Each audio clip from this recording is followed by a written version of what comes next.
ಓಂ ಶಾಂತಿ. ಶಿವಭಗವಾನ್ ವಾಚ. ಪ್ರಾತಃ ಮುರಳಿ. ದಿನಾಂಕ 16/12/2020. ಬಾಬ್ದಾದ ಮಧುಬನ್. ಮಧುರ ಮಕ್ಕಳೇ, ಪಾಪಗಳಿಂದ ಅಗುರರಾಗಲು ಆಜ್ಞಾಕಾರಿಗಳು ಪ್ರಾಮಾಣಿಕರಾಗಿ ತಮ್ಮ ಕರ್ಮದ ಕಥೆಯನ್ನು ತಂದೆಗೆ ಬರೆದುಕೊಡಿ, ಆಗ ಕ್ಷಮೆ ಸಿಗುವುದು. ಪ್ರಶ್ನೆ: ಸಂಗಮಯುಗದಲ್ಲಿ ನೀವು ಮಕ್ಕಳು ಯಾವ ಬೀಜವನ್ನು ಬಿತ್ತುವಂತಿಲ್ಲ? ಉತ್ತರಾಗಿದೆ, ದೇಹದ ಅಭಿಮಾನ ಎಂಬುದು ಒಂದು ಬೀಜವಾಗಿದೆ. ಈ ಬೀಜದಿಂದ ಎಲ್ಲ ವಿಕಾರಗಳ ವೃಕ್ಷವು ಬೆಳೆಯುತ್ತಾ ಹೋಗುತ್ತದೆ. ಈ ಸಮಯದಲ್ಲಿ ಇಡೀ ಪ್ರಪಂಚದಲ್ಲಿ ಪಂಚವಿಕಾರಗಳ ವೃಕ್ಷವು ಬೆಳೆದು ನಿಂತಿದೆ. ಎಲ್ಲರೂ ಕಾಮ, ಕ್ರೋಧ ಎಂಬ ಬೀಜವನ್ನು ಬಿತ್ತುತ್ತಿರುತ್ತಾರೆ. ನಿಮಗೆ ತಂದೆಯ ಸಂದೇಶ ಸಿಕ್ಕುತ್ತಿದೆ. ಮಕ್ಕಳೇ, ಯೋಗ ಬಲದಿಂದ ಪಾವನರಾಗಬೇಕಾಗಿದೆ. ಈ ದೇಹದ ಅಭಿಮಾನದ ಬೀಜವನ್ನು ಬಿತ್ತುವುದನ್ನು ನಿಲ್ಲಿಸಬೇಕಾಗಿದೆ. ಗೀತೆ: ನಿಮ್ಮನ್ನು ಪಡೆದ ನಾನು ಇಡೀ ಜಗತ್ತನ್ನೇ ಪಡೆದೆನು. ಓಂ ಶಾಂತಿ. ಮಧುರಾತಿ ಮಧುರ ಆತ್ಮಿಕ ಮಕ್ಕಳು, ಗೀತೆಯನ್ನು ಕೇಳಿದಿರಿ. ಈಗಂತೂ ಕೆಲವರೇ ಇದ್ದೀರಾ. ಸಮಯ ಕಳೆದಂತೆ ಅನೇಕ ಮಂದಿ ಮಕ್ಕಳು ಬರತೊಡಗುತ್ತಾರೆ. ಈ ಸಮಯದಲ್ಲಿ ಪ್ರಾಕ್ಟಿಕಲ್ನಲ್ಲಿ ಕೆಲವರು ಮಾತ್ರವೇ ಇದ್ದೀರಾ. ಆದರೂ ಸಹ ಪ್ರಜಾಪಿತ ಬ್ರಹ್ಮನನ್ನು ಎಲ್ಲರೂ ಅರಿತಿದ್ದೀರಲ್ಲವೇ? ಹೆಸರೇ ಆಗಿದೆ ಪ್ರಜಾಪಿತ ಬ್ರಹ್ಮ. ಎಷ್ಟೊಂದು ಮಂದಿ ಪ್ರಜೆಗಳಿದ್ದಾರೆ. ಎಲ್ಲ ಧರ್ಮದವರು ಇವರನ್ನು ಅವಶ್ಯವಾಗಿ ಒಪ್ಪುತ್ತಾರೆ. ಅವರ ಮೂಲಕವೇ ಮನುಷ್ಯ ಮಾತ್ರರ ರಚನೆ ಆಯಿತಲ್ಲವೇ? ತಂದೆಯು ತಿಳಿಸುತ್ತಾರೆ, ಲೌಕಿಕ ತಂದೆಯೂ ಸಹ ಅದ್ದಿನ ಬ್ರಹ್ಮ ಆಗಿದ್ದಾರೆ. ಏಕೆಂದರೆ ಅವರದು ವಂಶಾವಳಿ ವೃದ್ಧಿಯಾಗುತ್ತದೆ ಅಲ್ಲವೇ? ಉಪನಾಮದಿಂದ ಆ ಮನೆತನ ನಡೆಯುತ್ತದೆ. ಅವರು ಅದ್ದಿನ ತಂದೆಯಾಗಿರುತ್ತಾರೆ. ಇವರು ಬೇಹದ್ದಿನ ತಂದೆಯಾಗಿದ್ದಾರೆ. ಇವರ ಹೆಸರೇ ಆಗಿದೆ ಪ್ರಜಾಪಿತ. ಆ ಲೌಕಿಕ ತಂದೆಯಂತೂ ಒಂದು ಪರಿಮಿತ ಪ್ರಜೆಗಳನ್ನು ರಚಿಸುತ್ತಾರೆ. ಕೆಲವರು ರಚಿಸುವುದೇ ಇಲ್ಲ. ಇವರಂತೂ ಅವಶ್ಯವಾಗಿ ರಚಿಸುತ್ತಾರೆ. ಪ್ರಜಾಪಿತ ಬ್ರಹ್ಮನಿಗೆ ಸಂತಾನರಿಲ್ಲ ಎಂದು ಕೆಲವರು ಹೇಳುತ್ತಾರೆ. ಇಡೀ ಜಗತ್ತೇ ಇವರ ಸಂತಾನ ಆಗಿದೆ. ಮೊಟ್ಟ ಮೊದಲಿಗರು ಪ್ರಜಾಪಿತ ಬ್ರಹ್ಮ ಆಗಿದ್ದಾರೆ. ಮುಸಲ್ಮಾನರು ಸಹ ಹ್ಯಾಡಮ್ ಬೀಬಿ ಎಂದು ಹೇಳುತ್ತಾರೆ. ಅಂದ ಮೇಲೆ ಅವಶ್ಯವಾಗಿ ಯಾರಿಗಾದರೂ ಹೇಳುತ್ತಿರಬೇಕಲ್ಲವೇ? ಹ್ಯಾಡಮ್, ಹೀವ್, ಆದಿದೇವ, ಆದಿದೇವಿ, ಈ ಎಲ್ಲ ಹೆಸರುಗಳನ್ನು ಈ ಪ್ರಜಾಪಿತ ಬ್ರಹ್ಮರವರಿಗೆ ಹೇಳಲಾಗುತ್ತದೆ. ಎಲ್ಲ ಧರ್ಮದವರು ಇವರನ್ನು ಒಪ್ಪುತ್ತಾರೆ. ಅವಶ್ಯವಾಗಿ ಒಬ್ಬರು ಲೌಕಿಕ ತಂದೆ, ಇನ್ನೊಬ್ಬರು ಪಾರಲೌಕಿಕ ತಂದೆ ಇದ್ದಾರೆ. ಈ ಪಾರಲೌಕಿಕ ತಂದೆಯು ಬೇಹದ್ದಿನ ಸುಖವನ್ನು ನೀಡುವಂತವರಾಗಿದ್ದಾರೆ. ನೀವು ಪುರುಷಾರ್ಥವನ್ನು ಸಹ ಬೇಹದ್ದಿನ ಸ್ವರ್ಗದ ಸುಖಕ್ಕಾಗಿ ಮಾಡುತ್ತಿದ್ದೀರಾ. ಇಲ್ಲಿ ಬೇಹದ್ದಿನ ತಂದೆಯಿಂದ ಬೇಹದ್ದಿನ ಸುಖದ ಆಸ್ತಿಯನ್ನು ಪಡೆಯಲು ಬಂದಿದ್ದೀರಾ. ಸ್ವರ್ಗದಲ್ಲಿ ಬೇಹದ್ದಿನ ಸುಖ, ನರಕದಲ್ಲಿ ಬೇಹದ್ದಿನ ದುಃಖ ಎಂದು ಹೇಳಬಹುದು. ಇನ್ನು ಬಹಳಷ್ಟು ದುಃಖವೂ ಬರಲಿದೆ. ಅಯ್ಯೋ ಅಯ್ಯೋ ಎನ್ನುತ್ತಿರುತ್ತಾರೆ. ತಂದೆಯು ನಿಮಗೆ ಇಡೀ ವಿಶ್ವದ ಆದಿ, ಮಧ್ಯ, ಅಂತ್ಯದ ರಹಸ್ಯವನ್ನು ತಿಳಿಸಿದ್ದಾರೆ. ನೀವು ಮಕ್ಕಳು ಸಮ್ಮುಖದಲ್ಲಿ ಕುಳಿತಿದ್ದೀರಾ ಮತ್ತು ಪುರುಷಾರ್ಥವನ್ನು ಮಾಡುತ್ತೀರಾ. ಇವರು ಮಾತಾ ಪಿತಾ ಇಬ್ಬರೂ ಆದರಲ್ಲವೇ?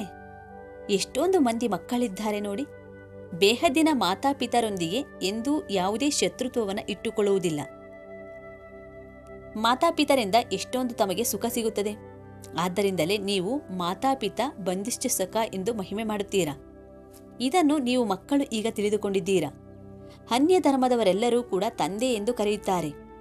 ಮಾತಾಪಿತ ಎಂದು ಹೇಳುವುದಿಲ್ಲ. ಕೇವಲ ಇಲ್ಲಷ್ಟೇ. ನೀವು ಮಾತಾಪಿತ, ನಾನು ನಿಮ್ಮ ಬಾಲಕ ಎಂದು ಹಾಡುತ್ತಾರೆ.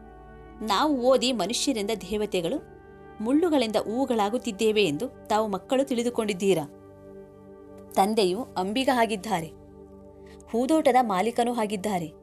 ಉಳಿದಂತೆ ನೀವು ಬ್ರಾಹ್ಮಣರೆಲ್ಲರೂ ಅನೇಕ ಪ್ರಕಾರದ ಮಾಲಿಗಳಾಗಿದ್ದೀರಾ. ಮೊಘಲ್ ಗಾರ್ಡನ್ನ ಮಾಲಿಯೂ ಇರುತ್ತಾರಲ್ಲವೇ? ಅವರ ಸಂಬಳವೂ ಅಷ್ಟೇ ಚೆನ್ನಾಗಿರುತ್ತದೆ. ಮಾಲಿಗಳಲ್ಲಿಯೂ ನಂಬರ್ ವಾರ್ ಇರುತ್ತಾರೆ. ಕೆಲವರು ಎಷ್ಟು ಒಳ್ಳೊಳ್ಳೆಯ ಹೂವುಗಳನ್ನು ಬೆಳೆಸುತ್ತಾರೆ. ಹೂವುಗಳಲ್ಲಿ ರಾಜ ಹೂವು ಸಹ ಇರುತ್ತದೆ. ಸತ್ಯಯುಗದಲ್ಲಿ ರಾಜ, ರಾಣಿ ಹೂವುಗಳು ಇರುತ್ತವೆ ಅಲ್ಲವೇ? ಇಲ್ಲಿ ಬಲೆ ಮಹಾರಾಜ, ಮಹಾರಾಣಿ ಇದ್ದಾರೆ. ಆದರೆ ಹೂವುಗಳಾಗಿಲ್ಲ. ಪತಿತರಾಗುವುದರಿಂದ ಮುಳ್ಳುಗಳಂತಾಗಿ ಬಿಡುತ್ತಾರೆ. ಮಾರ್ಗದಲ್ಲಿ ನಡೆಯುತ್ತಾ ಮುಳ್ಳನ್ನು ಚುಚ್ಚಿ ಓಡಿ ಹೋಗುತ್ತಾರೆ. ಅಜ್ಮೀಳರೆಂದು ಅವರಿಗೆ ಹೇಳಲಾಗುತ್ತದೆ. ಎಲ್ಲರಿಗಿಂತ ಹೆಚ್ಚು ಭಕ್ತಿಯನ್ನು ಸಹ ನೀವು ಮಾಡುತ್ತೀರಾ. ವಾಮಮಾರ್ಗದಲ್ಲಿ ಇಳಿಯುವ ಚಿತ್ರಗಳನ್ನು ನೋಡಿ, ಎಷ್ಟು ಕೆಟ್ಟದಾಗಿ ತೋರಿಸಲಾಗಿದೆ. ದೇವತೆಗಳ ಚಿತ್ರವನ್ನು ತೋರಿಸಿದ್ದಾರೆ. ಈಗ ಅವು ವಾಮಮಾರ್ಗದ ಚಿತ್ರಗಳಾಗಿವೆ. ಈಗ ನೀವು ಮಕ್ಕಳು ಈ ಎಲ್ಲ ಮಾತುಗಳನ್ನು ತಿಳಿದುಕೊಂಡಿದ್ದೀರಾ. ನೀವೀಗ ಬ್ರಾಹ್ಮಣರಾಗಿದ್ದೀರಾ. ವಿಕಾರಗಳಿಂದ ಬಹಳ ದೂರ ದೂರ ಹೋಗುತ್ತೀರಾ. ಬ್ರಾಹ್ಮಣರಲ್ಲಿ ಸಹೋದರ ಸಹೋದರಿಯರ ಜೊತೆ ವಿಕಾರದಲ್ಲಿ ಹೋಗುವುದು ಬಹಳ ದೊಡ್ಡ ವಿಕಾರಿ ದೃಷ್ಟಿಯಾಗಿ ಬಿಡುವುದು, ಹೆಸರೇ ಹಾಳಾಗಿಬಿಡುತ್ತದೆ. ಆದ್ದರಿಂದ ಬಾಲ್ಯದಿಂದಲೇ ಏನಾದರೂ ಕೆಟ್ಟ ಕೆಲಸಗಳನ್ನು ಮಾಡಿದ್ದರೆ ಅದನ್ನು ತಂದೆಗೆ ತಿಳಿಸಿರಿ. ಆಗ ಅರ್ಧ ಪಾಪವು ಕಡಿಮೆಯಾಗುತ್ತದೆ. ನೆನಪಂತೂ ಇರುತ್ತದೆ ಅಲ್ಲವೇ? ಇಂತಹ ಸಮಯದಲ್ಲಿ ನಾವು ಇಂತಹ ಕೆಟ್ಟ ಕೆಲಸವನ್ನು ಮಾಡಿದ್ದೆವು ಎಂದು ಬರೆದುಕೊಡಿ. ತಂದೆಗೆ ಬರೆದುಕೊಡುತ್ತಾರೆ. ಯಾರು ಬಹಳ ಆಜ್ಞಾಕಾರಿಗಳು ಪ್ರಾಮಾಣಿಕರಾಗಿರುತ್ತಾರೋ ಅವರು, ಬಾಬಾ ನಾವು ಇಂತಿಂತಹ ಕೆಟ್ಟ ಕೆಲಸಗಳನ್ನು ಮಾಡಿದೆವು, ಕ್ಷಮೆ ಮಾಡಿ ಎಂದು ತಂದೆಗೆ ಬರೆದುಕೊಡುತ್ತಾರೆ. ತಂದೆಯು ತಿಳಿಸುತ್ತಾರೆ, ಕ್ಷಮೆಯಂತೂ ಸಿಗುವುದಿಲ್ಲ. ಆದರೆ ಸತ್ಯವಾಗಿ ತಿಳಿಸುತ್ತೀರಾ ಎಂದರೆ ಅದು ಹಗುರವಾಗಿ ಬಿಡುವುದು. ಹಾಗೆಂದು ಮರೆತು ಹೋಗುತ್ತದೆ ಎಂದಲ್ಲ, ಮರೆಯಲು ಸಾಧ್ಯವಿಲ್ಲ. ಮುಂದೆ ಇಂತಹ ಯಾವುದೇ ಕರ್ಮ ಆಗಬಾರದು. ಅದಕ್ಕಾಗಿ ಎಚ್ಚರಿಕೆ ನೀಡುತ್ತೇನೆ. ಬಾಕಿ ಮನಸ್ಸಂತೂ ಅವಶ್ಯವಾಗಿ ತಿನ್ನುತ್ತದೆ. ಬಾಬಾ ನಾವಂತೂ ಅಜ್ಮೀಳರಾಗಿದ್ದೆವು ಎಂದು ಹೇಳುತ್ತಾರೆ. ಇದೇ ಜನ್ಮದ ಮಾತಾಗಿದೆ. ಇದನ್ನು ಸಹ ಈಗ ನೀವು ತಿಳಿದುಕೊಂಡಿದ್ದೀರಾ. ಯಾವಾಗಿನಿಂದ ವಾಮಮಾರ್ಗದಲ್ಲಿ ಬಂದು ಪಾಪಾತ್ಮರಾಗಿದ್ದೀರಾ? ಈಗ ತಂದೆಯು ಪುನಃ ನಮ್ಮನ್ನು ಪುಣ್ಯಾತ್ಮರನ್ನಾಗಿ ಮಾಡುತ್ತಾರೆ.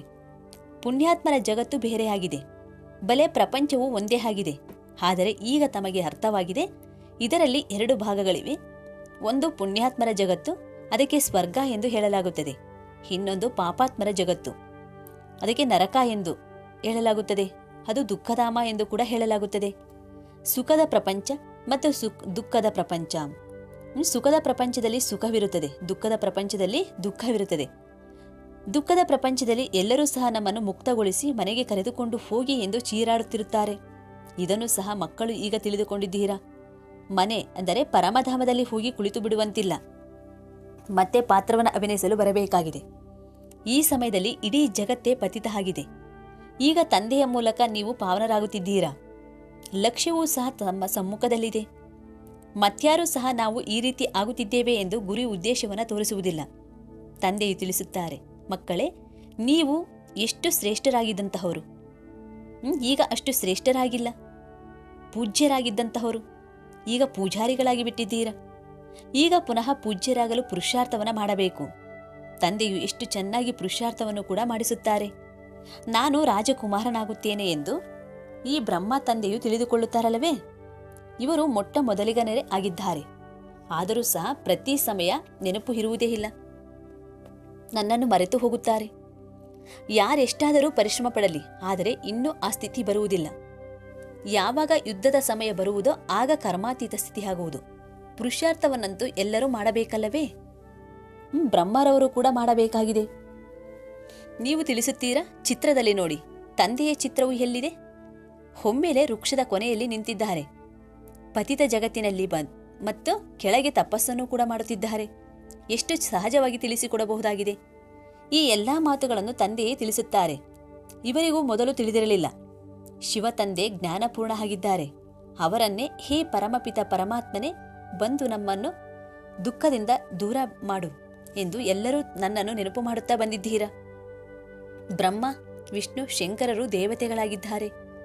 ಮೂಲವತನದಲ್ಲಿರುವ ಆತ್ಮಗಳಿಗೆ ದೇವತೆಗಳೆಂದು ಹೇಳಲಾಗುವುದಿಲ್ಲ. ಬ್ರಹ್ಮ, ವಿಷ್ಣು, ಶಂಕರನ ರಹಸ್ಯವನ್ನು ಸಹ ತಂದೆಯು ತಿಳಿಸುತ್ತಾರೆ.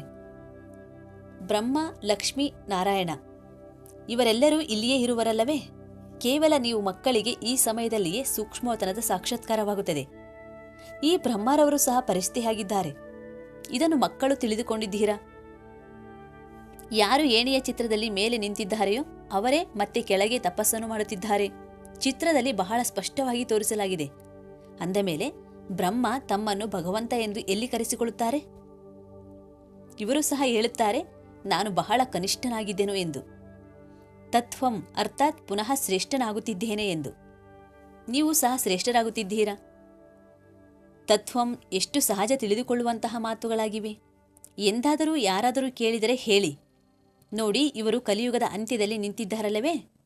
ತಂದೆಯು ತಿಳಿಸುತ್ತಾರೆ, ಯಾವಾಗ ಜಡ್ಜಡೀಭೂತ ಸ್ಥಿತಿ, ವಾನಪ್ರಸ್ಥ ಸ್ಥಿತಿ ಆಗುವುದೋ ಆಗ ನಾನು ಇವರಲ್ಲಿ ಪ್ರವೇಶ ಮಾಡುತ್ತೇನೆ.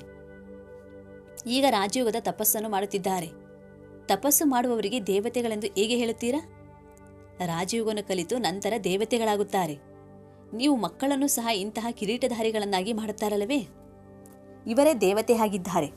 ಹೇಗೆ 10-20 ಮಂದಿಯ ಚಿತ್ರವನ್ನು ಇಡಬಹುದು. ಇವರು ಈ ರೀತಿ ಆಗುತ್ತಾರೆ ಎಂಬುದನ್ನು ಇದರ ಮೂಲಕ ತೋರಿಸಬಹುದಾಗಿದೆ. ಮೊದಲು ಹೀಗೆ ಎಲ್ಲರ ಭಾವಚಿತ್ರಗಳು ತೆಗೆಯಲ್ಪಟ್ಟಿದೆ. ಇದು ತಿಳಿಸುವ ಮಾತಲ್ಲವೇ? ಒಂದು ಕಡೆ ಸಾಧಾರಣ, ಇನ್ನೊಂದು ಕಡೆ ಡಬಲ್ ಕಿರೀಟಧಾರಿಗಳು. ನಾವೇ ಈ ರೀತಿ ಆಗುತ್ತಿದ್ದೇವೆ ಎಂದು ನೀವು ತಿಳಿದುಕೊಳ್ಳುತ್ತೀರಾ? ಯಾರ ಬುದ್ಧಿಯೋಗ ಸ್ಪಷ್ಟ ಆಗಿರುತ್ತದೆಯೋ ಅವರು ಅಷ್ಟು ಶ್ರೇಷ್ಠರಾಗುವರು ಮತ್ತು ಬಹಳ ಮಧುರರೂ ಆಗಬೇಕಾಗಿದೆ. ಈ ಸಮಯದ ಮನುಷ್ಯರಲ್ಲಿ ಕಾಮ, ಕ್ರೋಧ ಎಂಬ ಬೀಜವು ಎಷ್ಟೊಂದು ಆಗಿಬಿಟ್ಟಿದೆ. ಎಲ್ಲರಲ್ಲಿ ಪಂಚವಿಕಾರಿ ಬೀಜದ ವೃಕ್ಷ ಬೆಳೆದು ನಿಂತಿದೆ. ಈಗ ತಂದೆಯು ತಿಳಿಸುತ್ತಿದ್ದಾರೆ, ಮಕ್ಕಳೇ, ಇಂಥ ಬೀಜವನ್ನು ಎಂದೂ ಬಿತ್ತಬೇಡಿ. ಸಂಗಮೇಗದಲ್ಲಿ ನೀವು ದೇಹದ ಅಭಿಮಾನದ ಬೀಜವನ್ನು ಬಿತ್ತುವಂತಿಲ್ಲ, ಕಾಮದ ಬೀಜವನ್ನು ಬಿತ್ತುವಂತಿಲ್ಲ. ಅರ್ಧಕಲ್ಪಕ್ಕಾಗಿ ಮತ್ತೆ ರಾವಣ ಇರುವುದಿಲ್ಲ. ಪ್ರತಿಯೊಂದು ಮಾತನ್ನು ತಂದೆಯು ಮಕ್ಕಳಿಗೆ ತಿಳಿಸಿಕೊಡುತ್ತಾರೆ. ಮುಖ್ಯವಾದದ್ದು ಒಂದೇ ಆಗಿದೆ, ಮನ್ಮನಾಭವ, ನನ್ನನ್ನು ನೆನಪು ಮಾಡಿ.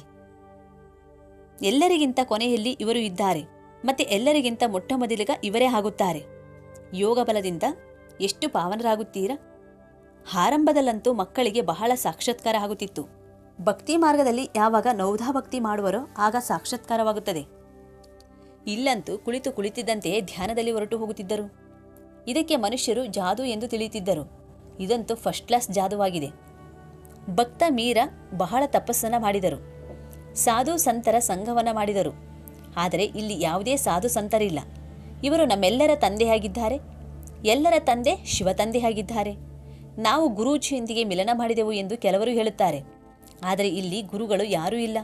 ಶಿವ ತಂದೆ ನಿರಾಕಾರ ಆಗಿದ್ದಾರೆ. ಅಂದ ಮೇಲೆ ಯಾರೊಂದಿಗೆ ಮಿಲನ ಮಾಡಲು ಬಯಸುತ್ತೀರಾ? ಆ ಗುರುಗಳ ಬಳಿಯಂತೂ ಹೋಗಿ ಕಾಣಿಕೆಯನ್ನು ಇಡುತ್ತಾರೆ.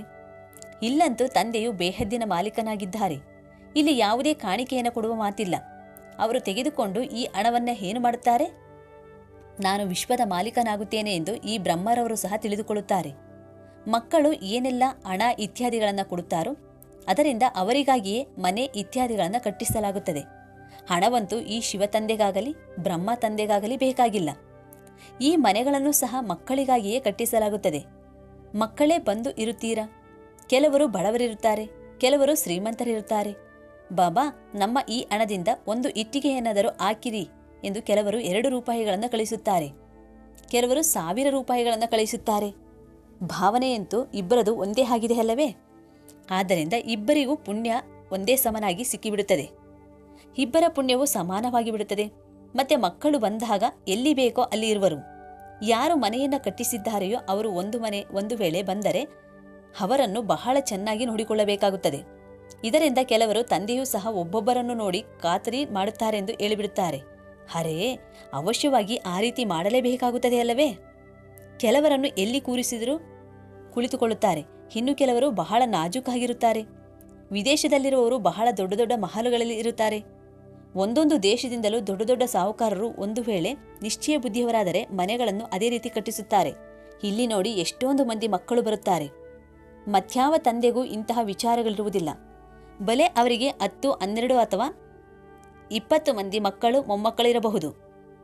ಕೆಲವರಿಗೆ 200, 500 ಮಂದಿ ಇರಬಹುದು. ಆದರೆ ಇದಕ್ಕಿಂತಲೂ ಹೆಚ್ಚು ಇರಲು ಸಾಧ್ಯವಿಲ್ಲ. ಇಲ್ಲಿ ತಂದೆಯ ಪರಿವಾರವನ್ನು ನೋಡಿ ಎಷ್ಟು ದೊಡ್ಡದಾಗಿದೆ. ಇನ್ನು ಹೆಚ್ಚು ವೃದ್ಧಿ ಆಗುತ್ತಾ ಹೋಗುತ್ತದೆ. ಇಲ್ಲಿ ರಾಜಧಾನಿ ಸ್ಥಾಪನೆ ಆಗುತ್ತಿದೆ. ತಂದೆಯ ಪರಿವಾರವು ಎಷ್ಟೊಂದಾಗುವುದು. ಮತ್ತೆ ಪ್ರಜಾಪಿತ ಬ್ರಹ್ಮನ ಪರಿವಾರವು ಎಷ್ಟೊಂದಾಯಿತು. ಕಲ್ಪಕಲ್ಪವು ಯಾವಾಗ ತಂದೆ ಬರುತ್ತಾರೋ ಆಗಲೇ ಅದ್ಭುತ ಮಾತುಗಳು ನಿಮ್ಮ ಕಿವಿಗಳಲ್ಲಿ ಬೀಳುತ್ತವೆ. ಹೇ ಪ್ರಭು, ನಿನ್ನ ಗತಿಮತಿಯು ಎಲ್ಲರಿಗಿಂತ ಭಿನ್ನವಾಗಿದೆ ಎಂದು ಆ ತಂದೆಗಾಗಿಯೇ ನೀವು ಹೇಳುತ್ತೀರಾ? ಭಕ್ತಿ ಮತ್ತು ಜ್ಞಾನದಲ್ಲಿ ನೋಡಿ ಎಷ್ಟೊಂದು ಅಂತರವಿದೆ. ತಂದೆಯು ನಿಮಗೆ ತಿಳಿಸುತ್ತಾರೆ, ಸ್ವರ್ಗದಲ್ಲಿ ಹೋಗಬೇಕೆಂದರೆ ದೈವಿ ಗುಣಗಳನ್ನು ಧಾರಣೆ ಮಾಡಿಕೊಳ್ಳಿ. ಈಗಂತೂ ಮನುಷ್ಯರು ಮುಳ್ಳುಗಳಾಗಿದ್ದಾರಲ್ಲವೇ? ನಾನು ನಿರ್ಗುಣದಲ್ಲಿ ಯಾವುದೇ ಗುಣ ಇಲ್ಲ ಎಂದು ಹಾಡುತ್ತಾರೆ. ಬಾಕಿ 5 ವಿಕಾರಗಳ ಅವಗುಣಗಳಂತೂ ಇವೆ, ಎಲ್ಲರಲ್ಲಿಯೂ ಇವೆ. ಇದು ರಾವಣನ ರಾಜ್ಯ ಆಗಿದೆ. ಈಗ ನಿಮಗೆ ಎಷ್ಟು ಒಳ್ಳೆಯ ಜ್ಞಾನ ಸಿಗುತ್ತಿದೆ. ಈ ಜ್ಞಾನವು ನೋಡಿ ಎಷ್ಟು ಖುಷಿ ಕೊಡುತ್ತದೆ. ಅಷ್ಟು ಬೇರೆ ಯಾವ ಜ್ಞಾನ ಕೊಡಲು ನಿಮಗೆ ಸಾಧ್ಯವಿಲ್ಲ. ಹಾಗಾಗಿ ನೀವು ತಿಳಿದುಕೊಂಡಿದ್ದೀರಾ ಎಂದ ಮೇಲೆ ಈ ಜ್ಞಾನದ ಮನನ ಚಿಂತನ ಮಾಡಿ. ನಾವಾತ್ಮಗಳು ಮೇಲೆ ಮೂಲವತನದ ನಿವಾಸಿಗಳಾಗಿದ್ದೇವೆ. ಸೂಕ್ಷ್ಮವತನದಲ್ಲಿ ಬ್ರಹ್ಮ, ವಿಷ್ಣು, ಶಂಕರ ಅದು ಕೇವಲ ಸಾಕ್ಷಾತ್ಕಾರವಾಗುತ್ತದೆ. ಬ್ರಹ್ಮ, ಲಕ್ಷ್ಮೀನಾರಾಯಣ ಎಲ್ಲರೂ ಇಲ್ಲಿಯವರೇ ಆಗಿದ್ದಾರೆ. ಸೂಕ್ಷ್ಮವತನದಲ್ಲಿ ಕೇವಲ ಅವರ ಸಾಕ್ಷಾತ್ಕಾರ ಆಗುತ್ತದೆ. ವ್ಯಕ್ತ ಬ್ರಹ್ಮನು ಮತ್ತು ಸೂಕ್ಷ್ಮವತನವಾಸಿ ಪರಿಸ್ಥ ಬ್ರಹ್ಮ ಹೇಗಾಗುತ್ತಾರೆ ಎಂಬುದಕ್ಕೆ ಅಲ್ಲಿ ಚಿಹ್ನೆ ಇದೆ, ಬಾಕಿ ಇನ್ನೇನೂ ಇಲ್ಲ. ಈಗ ನೀವು ಮಕ್ಕಳು ಎಲ್ಲ ಮಾತುಗಳನ್ನು ತಿಳಿದುಕೊಳ್ಳುತ್ತಾ ಹೋಗುತ್ತೀರಾ, ಧಾರಣೆ ಮಾಡಿಕೊಳ್ಳುತ್ತಾ ಹೋಗುತ್ತೀರಾ. ಯಾವುದೇ ಇಲ್ಲಿ ಹೊಸ ಮಾತೇನೂ ತಿಳಿಸುತ್ತಿಲ್ಲ. ನೀವು ಅನೇಕ ಬಾರಿ ದೇವತೆಗಳಾಗಿದ್ದಂತಹವರು, ದೈವಿ ರಾಜ್ಯ ಇತ್ತಲ್ಲವೇ? ಈ ಚಕ್ರವು ಸದಾ ಸುತ್ತುತ್ತಾ ಇರುತ್ತದೆ. ಹೇಗೆ ವಿನಾಶಿ ನಾಟಕವಿರುತ್ತದೆ, ಹಾಗೆಯೇ ಇದು ಅನಾದಿ ಅವಿನಾಶಿ ನಾಟಕವಾಗಿದೆ. ಇದು ನಿಮ್ಮ ವಿನಃ ಮತ್ಯಾರ ಬುದ್ಧಿಯಲ್ಲಿಯೂ ಈ ಜ್ಞಾನ ಬರುವುದಿಲ್ಲ. ಇದೆಲ್ಲವನ್ನು ತಂದೆಯು ತಿಳಿಸಿಕೊಡುತ್ತಾರೆ. ಇದು ಪರಂಪರೆಯಿಂದ ನಡೆದು ಬಂದಿದೆ ಎಂದಲ್ಲ. ಈ ಜ್ಞಾನವನ್ನು ನಿಮಗೆ ಈಗ ತಿಳಿಸುತ್ತೇನೆ, ನಂತರ ಇದು ಪ್ರಾಯಲೋಪವಾಗಿ ಬಿಡುತ್ತದೆ. ನೀವು ರಾಜ್ಯ ಪದವಿಯನ್ನು ಪ್ರಾಪ್ತಿ ಮಾಡಿಕೊಂಡ ಮೇಲೆ ಸತ್ಯಯುಗದಲ್ಲಿ ಈ ಜ್ಞಾನದ ಅವಶ್ಯಕತೆ ಇರುವುದಿಲ್ಲ. ಒಳ್ಳೆಯದು. ಮಧುರಾತಿ ಮಧುರ ಅಗಲಿ ಹೋಗಿ ಮರಳಿ ಸಿಕ್ಕಿರುವ ಮಕ್ಕಳ ಪ್ರತಿ ಮಾತಾಪಿತಾ ಬಾಬ್ದಾದರವರ ನೆನಪು, ಪ್ರೀತಿ ಹಾಗೂ ಸುಪ್ರಭಾತ. ಆತ್ಮಿಕ ಮಕ್ಕಳಿಗೆ ಆತ್ಮಿಕ ಶಿವ ತಂದೆಯ ನಮಸ್ತೆ. ಆತ್ಮಿಕ ಮಕ್ಕಳ ಕಡೆಯಿಂದ ಆತ್ಮಿಕ ತಂದೆಗೆ ನಮಸ್ತೆ ನಮಸ್ತೆ ನಮಸ್ತೆ. ಧಾರಣೆಗಾಗಿ ಮುಖ್ಯ ಸಾರ ಆಗಿದೆ. ಮೊದಲನೇ ಪಾಯಿಂಟ್ಸ್, ಸದಾ ಸ್ಮೃತಿ ಇರಲಿ, ನಾವೀಗ ಬ್ರಾಹ್ಮಣರಾಗಿದ್ದೇವೆ. ಆದ್ದರಿಂದ ವಿಕಾರಗಳಿಂದ ಬಹಳ ಬಹಳ ದೂರ ಇರಬೇಕಾಗಿದೆ. ಎಂದೂ ಕುದೃಷ್ಟಿ ಆಗಬಾರದು. ತಂದೆಯೊಂದಿಗೆ ಬಹಳ ಬಹಳ ಆಜ್ಞಾಕಾರಿಗಳು, ಪ್ರಾಮಾಣಿಕರು ಆಗಿ ನಡೆದುಕೊಳ್ಳಬೇಕಾಗಿದೆ. ಎರಡನೇ ಪಾಯಿಂಟ್ಸ್, ಡಬಲ್ ಕಿರೀಟಧಾರಿ ದೇವತೆಗಳಾಗಲು ಬಹಳ ಮಧುರರಾಗಬೇಕು. ಬುದ್ಧಿಯೋಗ ಸ್ಪಷ್ಟವಾಗಿರಬೇಕಾಗಿದೆ. ರಾಜಯೋಗದ ತಪಸ್ಸನ್ನು ಮಾಡಬೇಕಾಗಿದೆ. ವರದಾನ, ಈಶ್ವರ್ಯ ನಶೆಯ ಮೂಲಕ ಹಳೆಯ ಜಗತ್ತನ್ನು ಮರೆಯುವಂತಹ ಸರ್ವಪ್ರಾಪ್ತಿ ಸಂಪನ್ನರಾಗಿ. ವರದಾನದ ವಿಶ್ಲೇಷಣೆ, ಯಾವ ರೀತಿ ಆ ನಶೆಯು ಎಲ್ಲವನ್ನು ಮರೆಸಿಬಿಡುತ್ತದೆ, ಅದೇ ರೀತಿ ಈ ಈಶ್ವರ್ಯ ನಶೆ ದುಃಖದ ಜಗತ್ತನ್ನು ಸಹಜವಾಗಿ ಮರೆಸಿಬಿಡುವಂಥದ್ದಾಗಿದೆ. ಆ ನಶೆಯಲ್ಲಂತೂ ಬಹಳ ನಷ್ಟವಾಗುತ್ತಿರುತ್ತದೆ. ಅಧಿಕವಾಗಿ ಕುಡಿಯುವುದರಿಂದ ನಾಶವೇ ಆಗಿಬಿಡುತ್ತಾರೆ. ಆದರೆ ಈ ನಶೆ ಅವಿನಾಶಿಯನ್ನಾಗಿ ಮಾಡಿಬಿಡುವುದು. ಯಾರು ಸದಾ ಈಶ್ವರ್ಯ ನಶೆಯಲ್ಲಿ ಮಸ್ತರಾಗಿರುತ್ತಾರೆ ಅವರು ಸರ್ವಪ್ರಾಪ್ತಿ ಸಂಪನ್ನರಾಗಿ ಬಿಡುತ್ತಾರೆ. ಒಬ್ಬ ತಂದೆಯ ವಿನಃ ಬೇರೆ ಯಾರೂ ಇಲ್ಲ ಎನ್ನುವಂತಹ ಸ್ಮೃತಿಯೇ ನಶೆಯನ್ನು ಏರಿಸುವಂಥದ್ದಾಗಿದೆ. ಇದೇ ಸ್ಮೃತಿಯಿಂದ ಸಮರ್ಥತೆ ಬಂದು ಬಿಡುತ್ತದೆ. ಶ್ಲೋಗನ್, ಒಬ್ಬರೊಬ್ಬರನ್ನು ಅನುಕರಿಸುವ ಬದಲು ತಂದೆಯನ್ನೇ ಅನುಕರಿಸಿ. ಒಬ್ಬರಿಗೆ ಇನ್ನೊಬ್ಬರನ್ನು ನೋಡುತ್ತಾ ಒಬ್ಬರೊಬ್ಬರಿಗೆ ಫಾಲೋ ಮಾಡೋದ್ರ ಬದಲು ತಂದೆಯನ್ನು ಅನುಸರಿಸಬೇಕಾಗಿದೆ, ಅನುಕರಿಸಬೇಕಾಗಿದೆ. ಅಚ್ಚ. ಓಂ ಶಾಂತಿ.